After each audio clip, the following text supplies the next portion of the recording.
Não se pode ter dúvida de que as esquerdas e o campo dito progressista está travando uma ferrenha luta contra a centro-direita, a direita e a extrema-direita neste país, porque este bloco quer fazer com que o Brasil continue a serviço da Casa Grande, a entender-se para o mercado, para as elites que fazem a financiarização do país em detrimento do trabalho e do bem-estar da maioria da população, embora pregue que deseja isso para a população, enganando o povo da senzala, que somos nós, os que não fazemos parte desta elite e que nem servimos a ela. Vamos ver aqui 3 comentários, 2 de Ricardo Noblat e 1 da coluna de política do Metrópolis, para a gente entender do que se trata, o que está acontecendo no contexto político brasileiro. É uma luta desigual e uma luta muito forte que as esquerdas estão tentando manter para poder fazer o Brasil sair da miséria em que a extrema-direita, comandada por Bolsonaro, deixou este país. Vamos então ver essas 3 considerações do Metrópole, para que a gente possa pensar um pouco sobre a luta que se está estabelecendo e com Lula no comando desta luta, empregando toda a sua força de estadista, toda a sua capacidade de articulação para que os projetos do seu governo vão à frente. Vamos lá. Hoje, na Rapidinha das Notícias, dia 15 de junho de 2023. A gente começa com o blog do Noblat, que foi editado hoje em 15 de junho de 2023, às 10 horas da manhã. Ações contra 6 deputadas no Conselho de Ética da Câmara têm copia e cola de mais de 100 linhas. O PL de Jair Bolsonaro entrou com requerimento contra parlamentares da esquerda por supostas ofensas durante votação do marco temporal. E aí, diz-nos o Ricardo Noblat, a acusação contra todas é uma só, e o texto é repetido na quase integralidade nas 6 ações individualizadas e separadas contra as parlamentares. O PL de Jair Bolsonaro é o autor dessas ações. Primeiro, o partido entrou com uma representação só contra todas. A acusação é que quebraram o decoro parlamentar por terem chamado deputados a favor do marco temporal de assassino durante a votação do marco temporal há 2 semanas. Inicialmente, o texto da acusação era uma só para todas. Alertado de que as ações precisam ser individualizadas, o PL então reenviou as denúncias, mas dessa vez uma para cada uma, e repetiu o texto em todos. Numa acusação genérica, as deputadas são acusadas de chamar o deputado Zé Trovão de assassino durante seu discurso a favor do marco temporal para a demarcação de terras indígenas. Esse marco temporal diz que os indígenas só terão direito às terras que ocupavam comprovadamente a partir da Constituição de 88, esquecendo a historicidade da condição das terras indígenas antes da Constituição de 88. É, portanto, uma abertura para a grilagem, para a apropriação de terras indígenas. E aí, as deputadas representadas no Conselho são todas de esquerda. Érica Cocai, do PT, Fernanda Melchiona, do PSOL, Sâmia Bonfim, do PSOL, Célia Chacriabá, do PSOL, Juliana Cardoso, do PT e Talíria Petroni, do PSOL. Ou seja, todas elas são combativas e de esquerda, e o Congresso parece que quer calar estas vozes das mulheres lutadoras. Por outro lado, ainda no blog do Noblat, também publicado hoje às 9 horas da manhã, tem aqui algo que é correlato na luta pelo poder e do discurso e da narrativa. Lira usa partido como pé de cabra para forçar sua entrada no governo. O Lira, este rufião daqui, ele quer ocupar o Ministério da Saúde, que tem a maior dotação orçamentária. Já que ele não mete mais a mão no orçamento para gerar kits de robótica, como estamos vendo, ele então está querendo o Ministério da Saúde para fazer a distribuição de verbas para a saúde para o Brasil, mas quem sabe privilegiando alguns cofres de Alagoas, como foi o caso do FNDE, do qual Alagoas recebeu em torno de 68% da dotação. Então, condição para que a União Brasil faça parte de fato da base do governo na Câmara, Lula convidar Arthur Lira para que também o apoie. Então a gente vê que a União Brasil de direita também está forçando Lula a ceder aos achaques do Lira.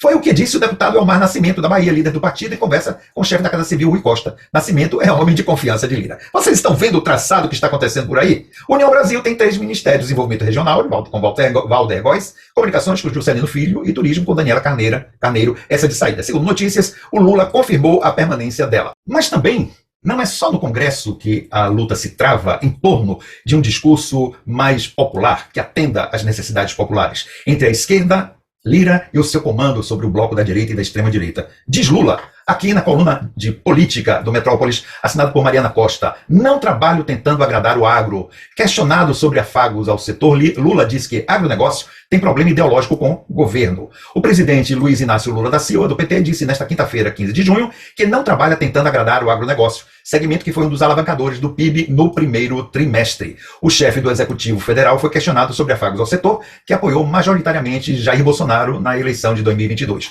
E aí disse Lula, alto e bom som aqui, ó: em relação ao agronegócio, eu não trabalho assim. Eu não trabalho tentando agradar um setor ou outro setor, senão você fica maluco. São milhares de setores no Brasil. Eu trabalho tentando criar condições melhores para o trabalho de 215 milhões de brasileiros, dentre eles o agronegócio, disse Lula. Dá para entender, então, o que é que está em jogo neste momento no país? Está uma tremenda tensão de todos os lados. Ou seja, os setores da Casa Grande, das elites, da qual o agronegócio faz parte, dos banqueiros, do qual também faz parte a elite, e, claro, da elite financeira, que tem na sua ponta de lança o netinho da ditadura, que é presidente do Banco Central. Tem dentro do Congresso Lira e os apaniguados da direita e da extrema-direita, forçando a barra para que Lula ceda aos velhos hábitos do troca-troca. Eu te dou, você me dá. Mas o Congresso quer ter vantagens por meio de Lira para que continue a fazer outras modalidades de kit robótica. No Ministério da Saúde, onde está Nízia Trindade, uma técnica que adveio das melhores fontes de saúde ou de trabalho com a saúde no país, ela que é uma técnica e que está tentando reestruturar todas as formas de atenção na saúde pública para o povo brasileiro,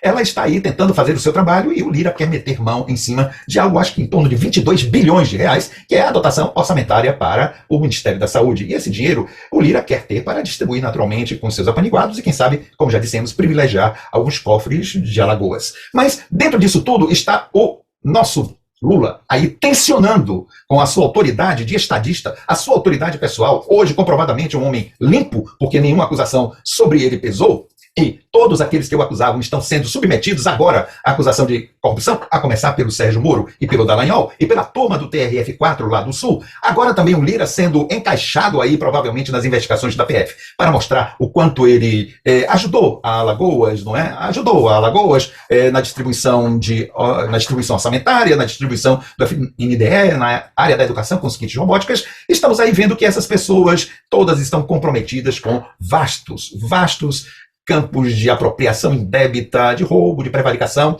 para encherem cofres que ainda serão descobertos. Então, o Lula está tensionando. E ele, quando fala isso sobre o agronegócio, de que quer governar para 215 milhões de brasileiros, ele não está falando apenas para o agronegócio. Ele sabe que a sua palavra é multiplicadora e que atinge todos os outros setores do país. Então, estamos vivendo um grave momento de tensões, de projetos políticos. A manutenção da política da direita e da extrema-direita em favor de um neoliberalismo que tange o anarcocapitalismo, daquele que se entrega tudo para a iniciativa privada em detrimento das necessidades do povo, e um governo que tem uma característica de centro-esquerda, que caminha para a esquerda, que está dentro de um espectro progressista e que deseja resgatar a vida de todos esses 215 milhões de brasileiros, e não apenas a elite da Casa Grande, não apenas aqueles que querem fazer com que o país continue a ser uma grande senzala.